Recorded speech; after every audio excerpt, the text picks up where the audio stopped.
What's up? What's up, everybody? It's Gabe Spencer again. Another edition of Out of the Blind podcast. Mixing up the beats there.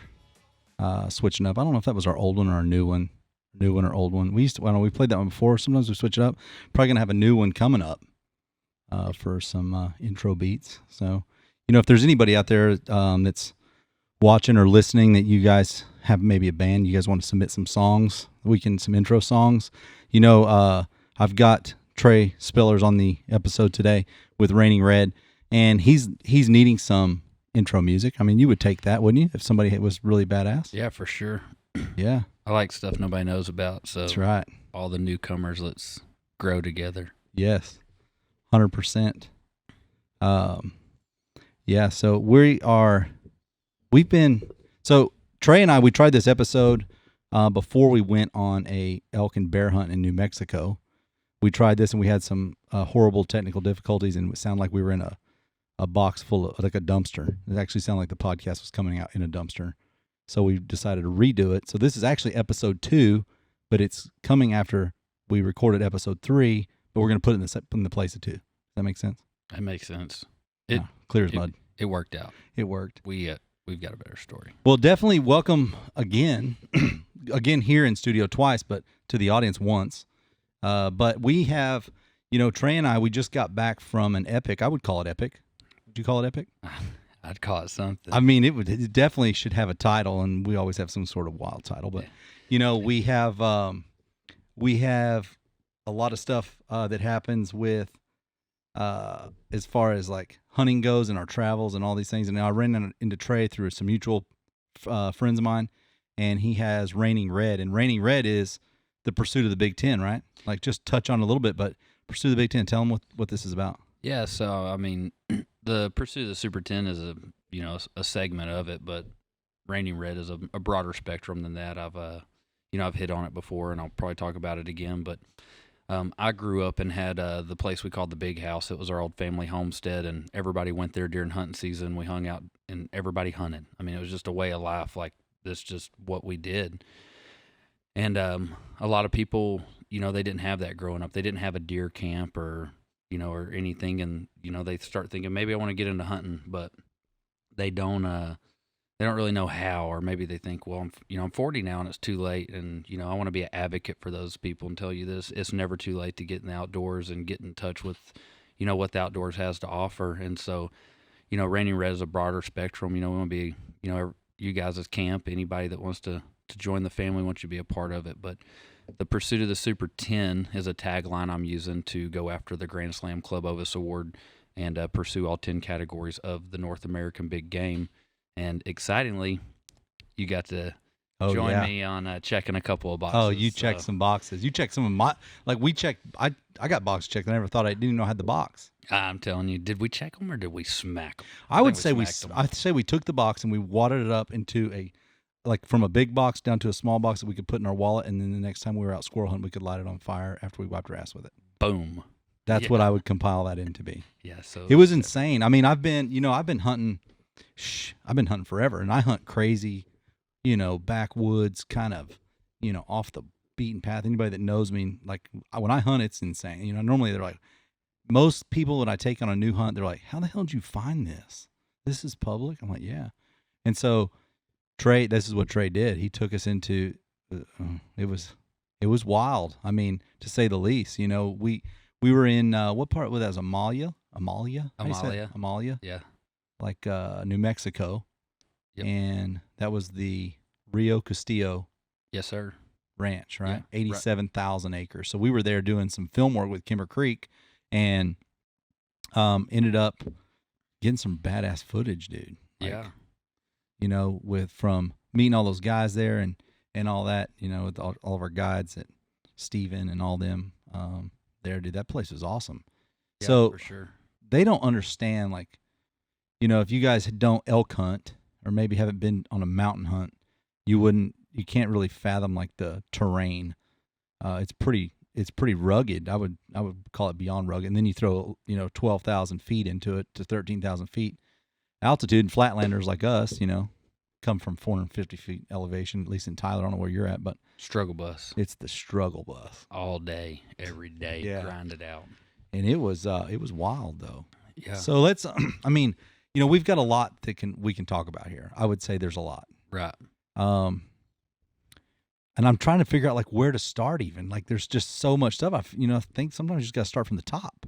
Yeah. So, I mean, it started with a failed podcast audio, and Right. And we so, fast forwarded a few days, we hopped in the truck and headed west, and I mean, it was game on. So it was wild. I mean, fill them in on, first off, Trey, you're primarily a bow hunter or hunt with a bow. You don't hunt bows, but you hunt with a bow. correct. You could call that a bow hunter. Yeah, I do. I'm not one of those ones that, I'm not going to kill everything with a bow. I'm going to take a rifle on my Dall sheep hunt, but Sure. I do love the challenge, and I do love bow hunting. There's no doubt about it. You can fling an arrow. I'm a sheer witness to flinging an arrow. I've reviewed this footage, this kill footage that we got of it, and I still don't understand. This is what I don't understand. For the record, kill shot was got. It was gotten. Yeah. Yeah, it had been had. Couple angles. Thank you, Tacticam. And so, yeah, but here's the deal. So explain this to me. I need to know, because this arrow that flew, as I look back at it now, it was like the Kennedy bullet. It came out of nowhere, or what? No, it had to have moved and went 90 degrees in midair. The way it was stuck in the animal was quarter to you, but it was more to you. It was like, from my angle, it looked like a straight on shot. Yeah. Okay, sure. but even, I know you said like some quartering away or quartering to shots are sometimes frowned upon, but you got to be, if you're an archer, you need to know what you're doing, right? That's a Correct. classic line from that. I've only heard it 1,000 times now here in studio, Yeah. but it's one of those things like, yeah, you do need to know that shot. Myself, I couldn't make it, but here's my question: as I look at the footage, the arrow is hanging 90 degrees out of the animal, but you shot it right straight on, and it's hanging out like it's facing to the side, like it was a broadside shot, but it wasn't. Yeah, it was. I mean, how did that happen? You a trick shot that can shoot around barrels? No, I think if you slow it down and look at it, I mean, I have. It was sticking out kind of at an angle. It definitely wasn't straight in. Not much. Yeah. Not much. He, man, I mean, like I said, that shot is super frowned upon. Quartering to, everybody tries to wait for these perfect broadside shots, and I get that. Like, I believe in ethics and making a good shot, and you do got to know your equipment, and you do got to know your ability. But I'm weird. I study animal vitals before every hunt. I mean, I've killed a couple of elk prior to this, and I still find myself studying their vitals. Like, how can I shoot for my off shot? Because when you got a wild animal standing in front of you with a mind of his own, he's not just going to always turn, you know what I mean? Right. So sometimes you just got to make shit happen. Yeah, it was insane. And, watching him coming in just through my viewfinder. So the camera tells, I mean, what, dang near 90 seconds I was stuck at full draw with him staring me. I didn't have you. There was a bush between you and I. Yeah. And so I couldn't see you on frame. Yeah.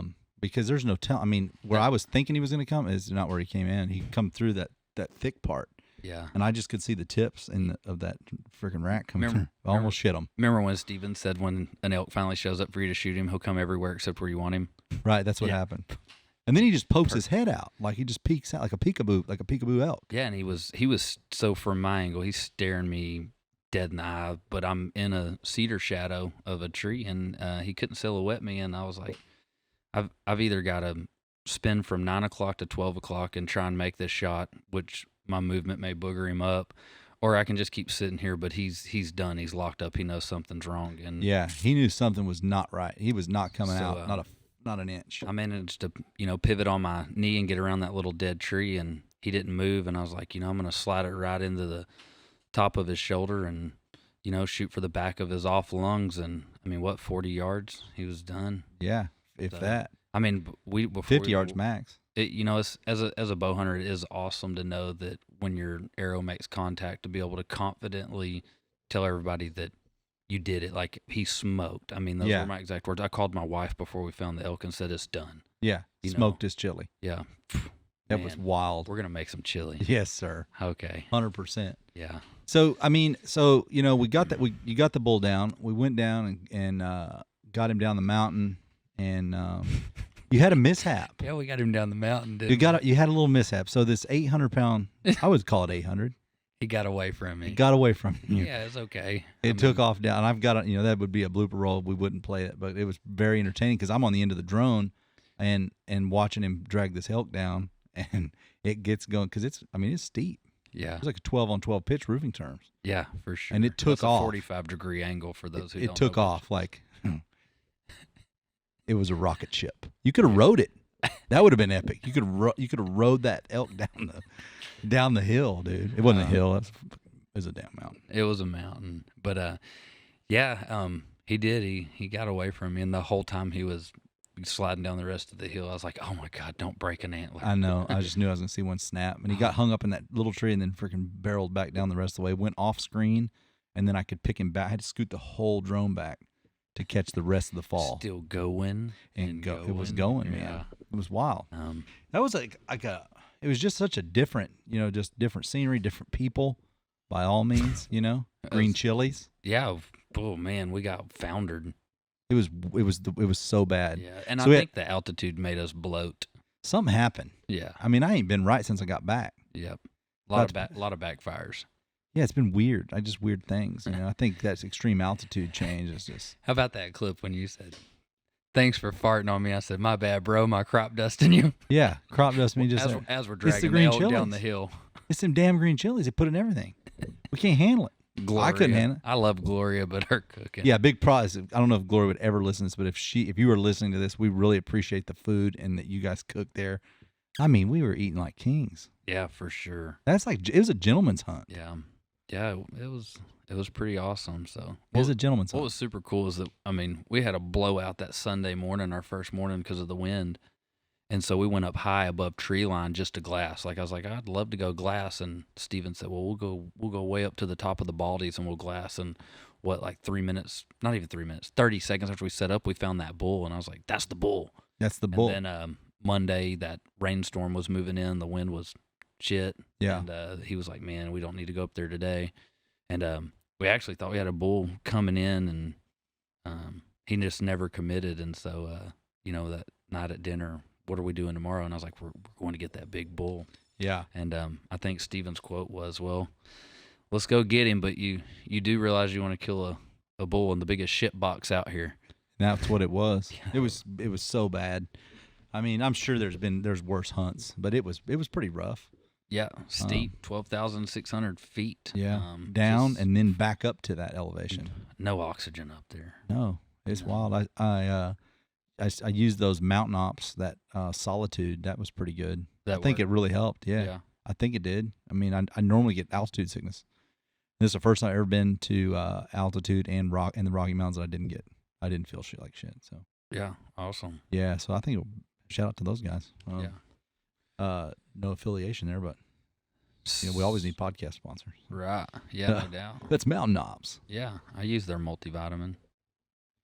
So. Yeah, it's pretty good. I like it. So we had so Steven. How'd you meet Steven? Steven, what's his name? Ocana. Ocana. O-C-A-N-A. Is he native or is he Hispanic? No, I asked him, and I asked Bobby, and Bobby said no, he's just a Mexican. So he said it like that. Yeah, I mean that's his business partner, so he can get away with it. I can't. So right. Steven is Hispanic, for the record. Right. Steven's a hunting sumbitch. He is hunting. I'd be lying if I said I didn't doubt his tactics a couple of times, but they do that stuff day in. That's how they make their living. Yeah. So it's kind of like doubting your fishing guide or something. Like don't doubt him. Yep. I never doubt Ryan Finney, my tarpon guide. Like he knows his shit. You only doubt him at the end of the trip when you go home empty-handed. Yeah, then you can it's blame that sumbitch. Yeah. Yeah. They weren't worth the crap. Yep. That would be rough as a guide, Man, having to go through that. The pressure. That's why he was yelling at me the whole time, like, keep up. Yeah. Well, then I got to get the shot, Remember, so we go to kill that bull, and I was like, he goes, man, we need to keep eyes on him. I was like, well, me and old Gabe will skirt the backside of this ridge all the way around. You go get the truck and take it up the other ridge and just get it closer, and then we'll hook up on the other side. And when we got up there, and he was like, dude, you're killing your camera guy. He's taking baby steps. And we look back, and your legs are barely Dude, they were moving. just barely. I was doing like the freaking altitude shuffle. Yeah, is that what it is? Dude, it was rough, man. I mean, it wasn't my muscles. My muscles were fine. Yeah. It was the damn elk. I mean, just couldn't breathe. Yeah. I don't know how Can't breathe. I don't know how you train for that. I don't know. I mean, I think it just takes time. I mean, you look like the weirdos running around town, look like Darth Vader with a gas mask on, I guess, but it's the only way. Get your lungs used to it. But still, I don't even know if it would. I don't know. I think you just have to go up and get acclimated for a month or so. That's it. That's it. So, just hang out at that altitude. Even everybody that lived there were like, man, you can't go up there and not get. Yeah. You know, even Steven was huffing on that last run. That's what he said. He said, I live in this, but you get above tree line, and he's like, it's just tough. Yeah. But his huffing and ours were two different things. Yeah, it's just his recovery time is a little faster. Oh, yeah. I think that's what it is. You know, you just got to sit there and breathe for a second. There was times I never took that big of a breath in my life. So we put a good 6x6 on the ground. And you asked how I met Steven, but I found him on social media about 4 years ago. And I was going to go hunt with him in 2019, and my brother-in-law Eric wanted to go on a backcountry hunt, more of a backcountry hunt, and I found one in Idaho with Al Bayer, a guy I became friends with as well. And I went up there and killed my first elk. Eric didn't get to go. He ended up getting my little sister pregnant. Oh, yeah, I remember you telling me that. I don't know who does that. Like, look, don't do babies that are going to come during hunting season. Like, just don't. That's just for the record. That's like November. No, that's December, January, February, March. Like, just don't. But my buddy Jody went with me, and you met Jody. Oh yeah, Jody's awesome. So Jody went with me in 2019. I killed a bull there. Jody struck out. Then I was going to go hunt with Steven in 2020, and Justin Houston that was there with us. I built a fireworks building for him, and Justin was like, hey, you want to go hunt in Unit 36? I have 2 landowner tags. And I was like, I'm probably not going to elk hunt this year. And he's like, well, if you get this building done before the 4th of July, I'm going to give you this landowner's tag. And I was like, oh, hell yeah, we're going elk hunting. And I was like, by the way, that building's going to be done in June. Like, you don't have to bribe me with an elk tag. Like, it's going to be done anyways. And he was like, well, looks like we're going elk hunting. And we did. And so I didn't get to go with Steven then. And then I vowed to Steven, I was like, I'm coming with you this year. And then Justin came and Jody came. And Jody ended up killing his first bull with a bow on day 4. We got a day 3 bull, beat him. He got a day 4 bull. I mean, it's all right. At least you got one. Yeah, and it was his birthday. He wanted a birthday bull, so Jody smacked a bull and got him a birthday bull. It's pretty awesome. I thought it was awesome. And then I mean, that's ingenious. That morning, you know, what a good buddy. You know, no, we don't have any cake. I mean, we're elk camp, no cake. So what this dude does is he comes out with he's like, we gotta get him something for his birthday. You got any candles? Nobody has candles, right? So he brings out a Pop-Tart. I don't know if it's I think it's strawberry. Yeah, it was strawberry Pop-Tart. And then you put matches in it. Yeah. And lit the matches. Yeah. What a buddy. You got to work with what you got. Dude, it was awesome. We got all that on video, and so we got. Dude, I think it's gonna turn out really nice. Yeah. So I'm excited for it. But I mean, I guess unfortunately, my buddy Caleb Summerall, that's the elite pro fisherman, he come up from New Iberia. He 7th in the world. Yeah. That's tough to do, man. Yeah. Yeah, it's pretty awesome. So rooting for him this year. So he's ready to get him a big blue trophy.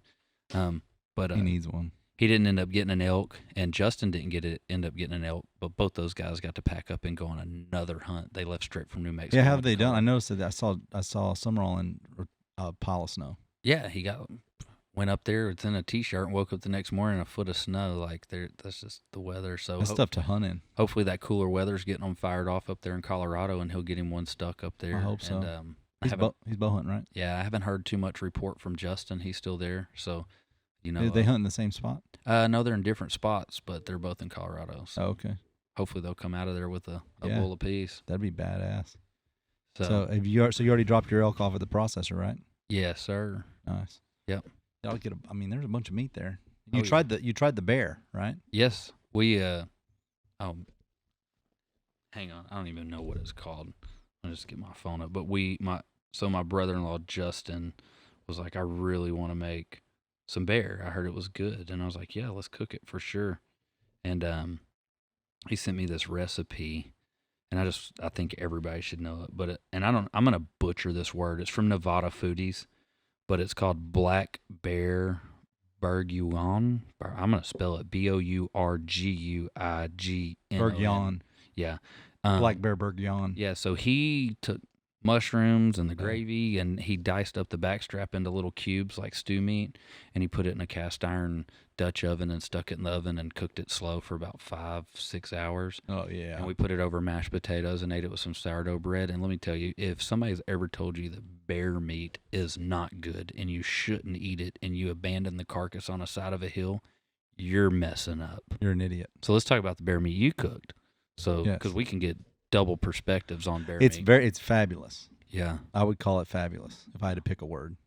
I mean, not in a gay homoerotic man way. I would just call it fabulous. Yeah. If somebody cooked it as beef tips and rice, I don't think you would know the difference. No. So the first thing I did was get that fat off of that front shoulder and that backstrap that you had given me, and I rendered that fat down. So it made like cracklings because I put it in there for, I don't know, maybe an hour on really low heat and melted all that fat off of it. And then you had those cracklings that were left over, and they were freaking awesome. Yeah. But I couldn't eat a lot of them because, I really think it was so rich. Yeah. It was like a pork chop that you had like on a next level, like from another world. Right. Planet Bear pork chop. Well, I'm glad you said pork chop because bear is like pork. It's one of those meats you cook all the way through. Don't eat it medium rare. You know, a lot of people are like, oh, you can't eat bear, it'll give you trichinosis. Well, so can a medium rare pork chop. Right. We don't order medium rare chicken legs. No. There's some things you just cook all the way through. So cook your bear low and slow and call us and tell us that it was no good, and we'll take them all. We'll just tell you I'm cook it right. trying to find a place right now in Arkansas or somewhere that I can get a bear hunt. Just go smack one so we can eat some more bear. That's the only reason I want him. I don't care. I just want to shoot one. Yeah, it was good. So my dad's never eaten it before either, and he was there with us, and he was like, "Man, it was good. It is good." Yeah.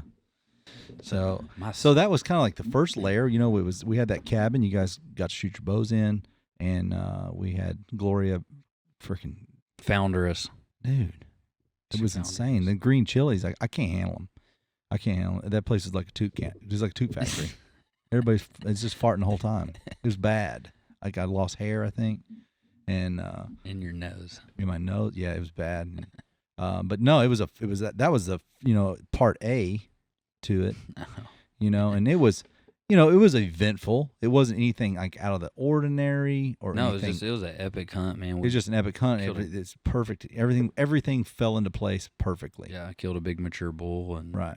Got him off the mountain. Nobody got hurt. Everything was safe. Everything was. It was a fun trip there. We got to meet Jody and all those people there. That one guy had the bitch getter 1000s. Oh my God! Yeah, where are those? I think one's in that case over there. Yeah, I think it's in a case. So it was the bitch getter 1000s, and this guy was what was his name? Dominic. Dominic. Right? That was Jody's guy. He was 4'1", maybe with his shoes on, and he probably weighed 62 pounds, and he was a in the same. Mule. He was in the same form as a small boy. Yeah. Right, but he would smoke cigarettes and run behind the truck at at least 9,000 feet. Yeah, for sure. Like I watched him run behind the truck. Yeah, with a cigarette. In his mouth. That was when we went to get Jody's bull. Yeah. We were at like 9,500. So I heard him like out of nowhere say something about these. I asked him maybe what kind of shoes those were or whatever. Or I said something, and he pipes off, "These are the bitch getter 1000s." Yeah. And I was like, "What in the hell's a bitch getter 1000?" Well, he ended up, by the time it was all said and done, he had a couple of these shoes that he said he got off Amazon that looked like they were from Dollar General, and he had everybody sign them. Yeah.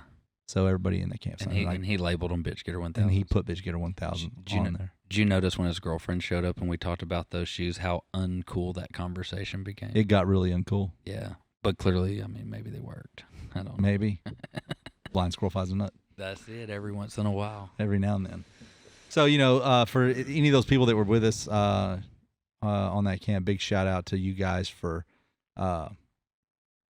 helping us out through all that stuff and helping us get those elk off the mountain and getting it processed and feeding us and taking care of us. It was awesome, and I'll definitely tell lots more people about it. And so definitely a huge shout out to them. And then we went to part 2. And now, normally the sequels aren't as good, but this is, I can't stop thinking about it. I have told I don't know how many people about my experience.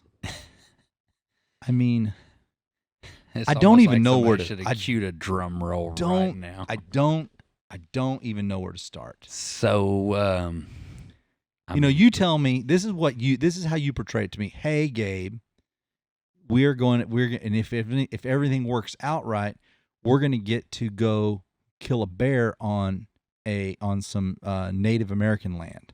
Yeah. Hell yeah, that sounds cool, right? It does. Sounds cool. I'm in. I'm down for stuff like that. And I would be down again. But problems arose. And it escalated quickly from just the beginning, right? And so we roll into Dulce, New Mexico, to the Jicarilla reservation, I guess you would call it, Apache reservation. Right. The res. Right. Well, so we roll in. He tells me we're staying in a casino, and I don't know how I flew, and I sleep in the dumber. I mean, I don't care where I sleep. But as soon as we get out, we didn't even shut the door of the truck, and there's some different fellas. I would call them different fellas. Yeah. They were rolling up. Nice, but it caught me a little bit. Yeah. Right. I didn't know what we were. He's like, roll them up, kids. Like we're in a bad neighborhood. But I don't think we were. I just think it's just what it was. And so he's like, get your bow target off the back. And I was like, yeah, they were telling him to get your bow target, like it's going to walk away. We're backed up to the casino that was closed. It was closed down. It was just a hotel. And they still do forehead scans there. So they do what? Forehead scans. You know that machine we had to scan our head every time we walked through the door? I thought you said foreskin. Like foreskin scans, forehead scans. I was like, what? I didn't see that. I didn't get in that line. That machine that went. I wasn't in that line. Normal. Yeah, but it said 168 degrees on mine. Yeah, I didn't have trichinosis anymore. Was it like Celsius or something? I don't know, but I didn't have trichinosis. It was 168. Cook that shit right out. Just slow cook it. Yellow fat. So we roll up there and we meet like almost instantly. We meet up with what's his name? Orlando. Yeah. Very large, beastly man. Yeah. He's a bear hunter. Yeah, he's a bear hunter. He looks like he's a bear. And it's him, his daughter, which is 10. Mm-hmm. Wife or girlfriend? His girlfriend. Girlfriend and him, and then you and I. Yep. Right? And I guess he just throws us in the truck. He's like, hey, we're going to go check some baits. Yeah. And so like, by the way, I got to go find the director and see if y'all if we could film, because I'm there shooting this film. And then we find out that we can't. Well, we didn't find out right away that we couldn't film. Yeah, and I told him back in June I was bringing a videographer, and I don't know if in his head he thought like I was going to bring another buddy to hold my iPhone, but there's a gray area between commercialized filming and personal filming. So unfortunately you had to leave your camcorder in the truck, and I had to just snag a little bit of stuff on my iPhone and for personal use. But I can put it on my personal Instagram. Yeah, I would really wish, because it would have been a great story to tell. These guys, they run hounds after black bear, but it's a mixed deal even for me, and I'm a hunter, right? And I get it, and they explained to me that they need to get there's nothing out there that's preying on bear, at least not full grown bear, and they have a lot of bears. And there's a lot of everything. Yeah, I mean, it's 1 million acres. That place is so game rich. It's unbelievable. It was wild. But I mean, the minute you drive on there, it's kind of like going into New Mexico. It's like you've left the United States. It's 100%. You've at least left normality. I can guarantee that. All the way. 100%. 100,000%. How much of it? All of it. All of it. I mean, and so he throws us in there, and we start checking these bear baits. Yeah. And he has a 55-gallon drum that he had, a mixture of dog food, Alpo. Yeah. I didn't catch the brand. I don't think it was a $high brand. I think it was Alpo. Probably Alpo, 50-pound bag. Reese's Pieces. He said that was and syrup. Yeah, buttered syrup. But was it buttered? Yeah. Well, and he would put those in the bins, and then he would wait for the bears to come. He had some game cameras, and we would wait for the bears. I can't say what else was in that pile. Yeah. But it was a dead animal. Yeah. It was kind of like an invasive species. Yeah, they deem them a nuisance. And they deemed them a nuisance, and they would drive around and shoot these, and then put them in the pile with them. This not a normal, what we would consider a nuisance either, but I did get it after they explained that to me. Yeah, I mean, there's we're jumping over into a different culture. Right, and that's one thing you know, if you go into a different culture and that type of stuff, you just got to respect it, and that's just what they do. And it's like us, if they came over here, you know. Well, it's like they talk about, wild hogs here. They're a nuisance to us. We shoot them. A lot of times they get left, leave them, lay them. They bring disease. They spread disease, and he explained this is the same way for them. These animals spread disease to their livestock, and so it smelled like decomp when I rolled up there. Oh, decomp! It's still in my nose. Oh, I cut half my beard off. It was just stuck in there. Did you pick up when he said Game and Fish has him on speed dial for roadkill? I didn't. Yeah, he was. I was like, well, where'd these, other animals come from? And he was like, oh, all the Game and Fish. They pretty much got me on speed dial. They call me for all the roadkill. Yeah, that elk. He had like an elk up there. Yeah, that was the ripest one. The little calf. Yeah. When you're talking about something that's decomposing and you use the word ripe, it just... It was bad. It was rancid at least. Yeah. 11 billion. Yeah, and then you go over there and look, and you said, I've never seen that many maggots in one place in my entire life. It's rough. So, but, I mean, granted, it that is roadkill and it happens, and he got fed to the bears. The big bears. Oh, dude. And like, and then you step out of the truck and you're like, trip and fall, and it was one of those animals' legs. I couldn't get out of there fast enough. I was having to breathe. I was already breathing through my mouth. I could start to taste it, the decomp. And it was just, I'm telling you, man, I've seen a lot of things. I've seen a lot of things. Yeah. But I haven't seen none like that.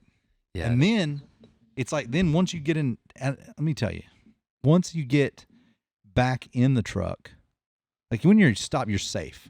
You're more safe with the bears and the mountain lions than driving with him.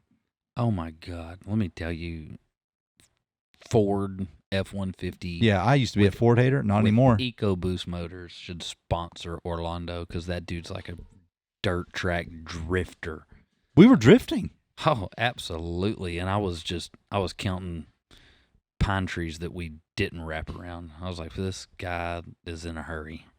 I mean, he pipes off. Oh, wait till you see when we're on a bear. Wait till we actually get on a bear. Yeah, this is just normal driving, 80 miles an hour down a freaking a 8-foot wide dirt road. Yeah, just like Caliche dirt, South Texas. I mean, rolling out. Yeah, and I mean, I was like, oh Lord, we're back there sucking the seat up in our butthole, and us 10-year-olds laughing at us. Yeah, laughing the whole time. So, it was wild, and then. Then they pick us up the next day. Well, we met with that chief, and he said about the filming deal, and that's when he said it was a hard no. Yeah, he said a flat no. Oh yeah, it's a hard no. We're not doing. You can't do that. So we didn't get to film. So I was like, well, I guess I'll just tag along with this, and I did bring my still camera, and I got some really good pictures. It's just for personal use. Yeah. And then so he picked us up that morning. And this is where it got real.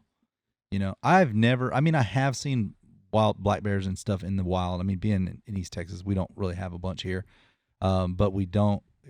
You just don't see them. I've just seen them like going into the Rockies and elk hunting, and so I've seen a ham, but not like this. It's different, And I remember him letting those dogs out that first time, and I saw them. They all got those e-collars on and tracking. You could see them on the map. Like it was like a dog cloud. Yeah, on the screen, they all rolling out. And how many dogs was there? 13. 11. Yeah, but there was a lot. They had that many in the truck. I don't think he lit them all out. There was a lot. And Mariah's the one she got on that first bear. Yeah, that first sow. And that was pretty wild to see. That bear up there like that. But I understand why they kill them that way. I mean, they're it'd take forever to shoot how many they need to shoot off of there in conventional ways. It's the same way with mountain lions and. You can frown upon it all you want, but they've hunted with dogs since the beginning of times, and they've hunted fox with them, and I mean the art there is in the houndsman. It's not in the hunter. Right. I mean those dogs are. I mean they're athletes. I mean they're no different. Oh, they love their job hunting, and so all you can do is get there and still make an ethical shot and. Yeah. And sometimes getting there, they might ledge out somewhere you might not get there. And now that I know how well they taste, I'm okay with it.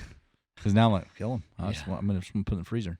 Yeah, could you imagine if you had to swim out in the lake and get all your ducks? No way. I need my dog. Yeah. I've been there and done that without one. The only difference in your dog and these dogs is them damn dogs didn't carry that bear down the hill. That's right. That would have been. I think they would have tried. That thing was a toad, dude. What that black bear was knocking on like 400 pounds. The one you shot, yeah. Yeah, we stretched him out and measured him. My taxidermist said, Really? if you're gonna full body mount him, I might have to get a small grizzly form. I think he's too big for the black bear forms. Dang. Yeah, he's a tank, man. Yeah, it was huge. So it was huge.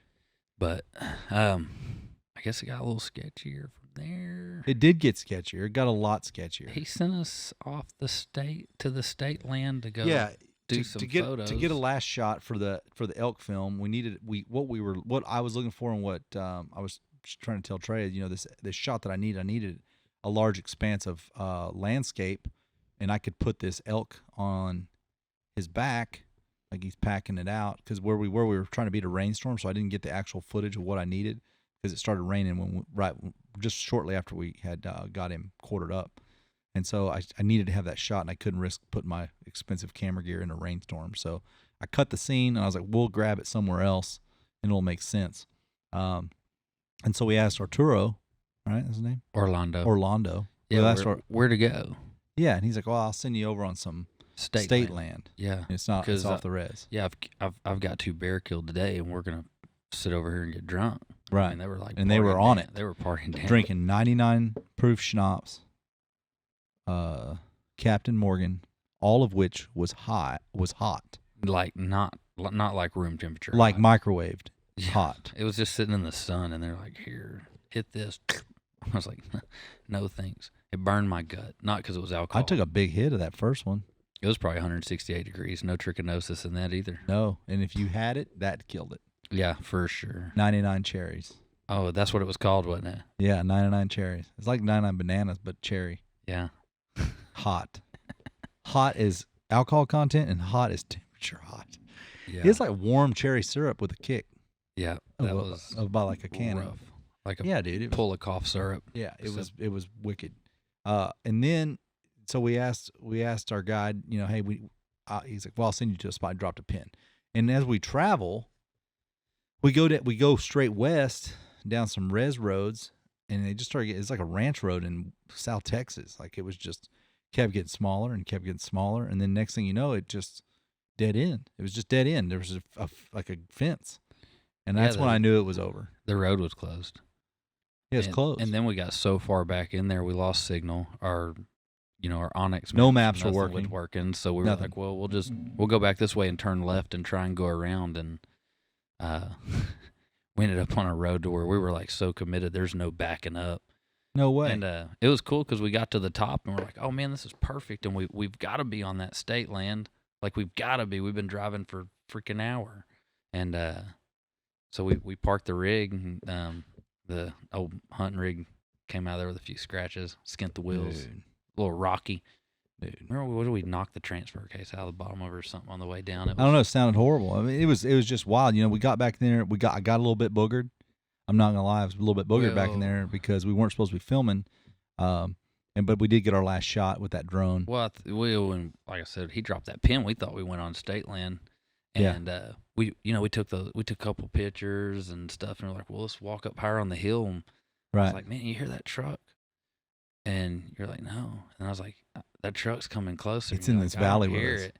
I was like, it's in this valley, and I don't think we got sketched out until we eased back down the hill and we're hiding in the bushes, and those dudes were like sitting there at the truck staring at it. And in that moment, I was like, oh, shit. This is it. We didn't make it to the state land. No.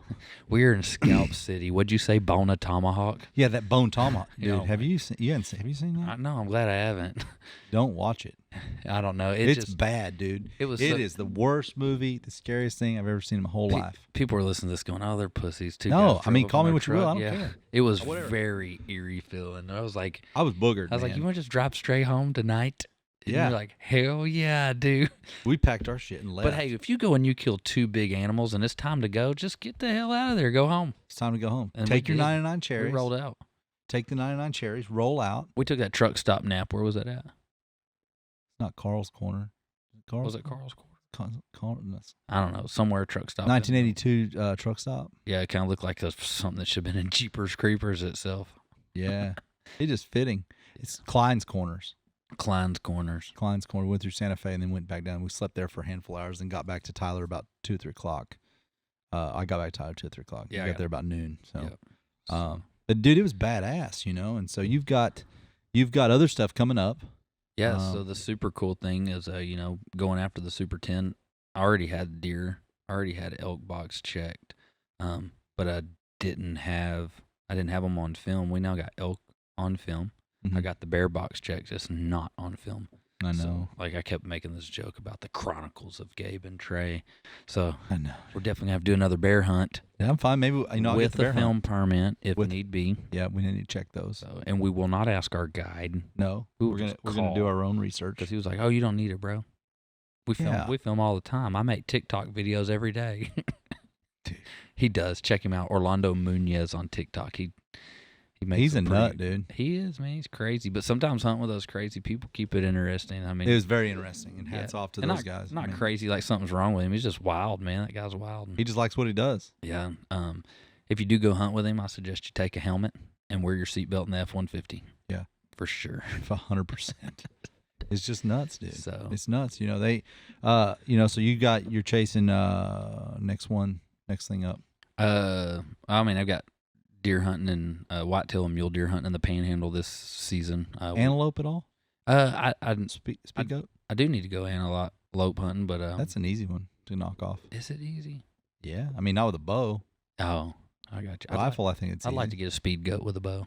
I think you do it. I think you hunt like water trough or something. I want to get that decoy that goes on the end of the bow and walk out in the field and see how close I can get to it. Those are badass. So, yeah, those are badass. But I think we're gonna go back after Christmas. Jody wants to go, but I think we're gonna go back and hook up with Steven and go after mountain lion. Sweet. So, yeah, I'll have to get you some dates. Yeah, let me know. Need a video. Be careful in January because it's duck season. Yeah, so is December. I know. So can you go in February? We can go in a split. Can you go in When's February? Your splits? I haven't looked yet. I don't even have my license yet. Yeah. February, I think the season still runs. The problem we may run into is actually too much snow. Oh, really? Yeah. We'll see if we can plan something. Yeah, we'll have to carve it out. But, so, deer and mule deer, of course, that's every year. We got deer leases in the Panhandle. Right. And then, I think I'm going to get on a little waterfowl smackdown with you at least once this year. Dude, if I can get on them. Yeah. If I can get on them, I mean, it can't be worse than last year. Knock on wood. Yeah. Never say that. Yeah. But, it's, I'm waiting on getting my motor fixed right now. Found out that I had 2 cracked heads on my boat. So, yuck. Got to get that done. So, and I'll be back rolling. But November 13th. Yeah, most importantly, this weekend we're actually here in Tyler. I was able to get back to studio because my dad and I are here fishing that TTO Pro Series. Oh yeah, on Lake Palestine, and so got practice day today and tomorrow, and then the tournament Saturday and Sunday. So nice. Before I get too deep into hunting mode, we're gonna go try and smack some fish in the mouth. Hell yeah, that's freaking badass, dude. And so then you got Greenland coming up too. Yeah, that'll be in 2022. We're gonna go after muskox, and then we'll have the Alaskan. What did I call them? Dingleberry cows. Yeah, you said they definitely have dingleberries. They're prehistoric looking, so they're probably old. Dingleberries. Probably wild, dude. It's like dreadlocks of the cow world. And then I don't know if they're a cow. I don't know much about those. And then we'll run off to the Alaskan range in 23 and try and get a doll sheep. So yeah, there's a lot. I mean, I'm still planning on going moose hunting and caribou hunting, and it's not going to be a short journey. And unfortunately, on some of these, it's hunting, so there's no guarantee that I'll run out each time and get it done on day 3. I mean, I might strike out and have to wait till the next year to try again. There'll be some do-overs for sure. Yeah, it happens. It's hunting, so not killing. Definitely, just get out there and grind it out, and for sure keep chasing the goal. For sure, yeah. And we're ready. We're ready for duck season. I'm ready for it to be here. I'm ready for it to start cooling off, and hopefully we have a lot better year. We get some cold weather, and we'll definitely get you guys and your brother on. And your dad, anybody, I don't care. I'll take anybody. I already told you about my little brother. He's got bill collector on his shotgun. I know. On the barrel. I know this. Yeah. I know this. He collects bills. I'm guessing it's ducks. It's not money. I always have bills like the electric bill and the gas bill. Oh, you're a bill collector too? Yeah, and that's the bills that I collect. I'm on the receiving end of them. I don't really go collect on the money that for the bill. I'm the one like the cell phone bill. Yeah, if he was here, I'm pretty sure he would tell you he collects the unpaid bills.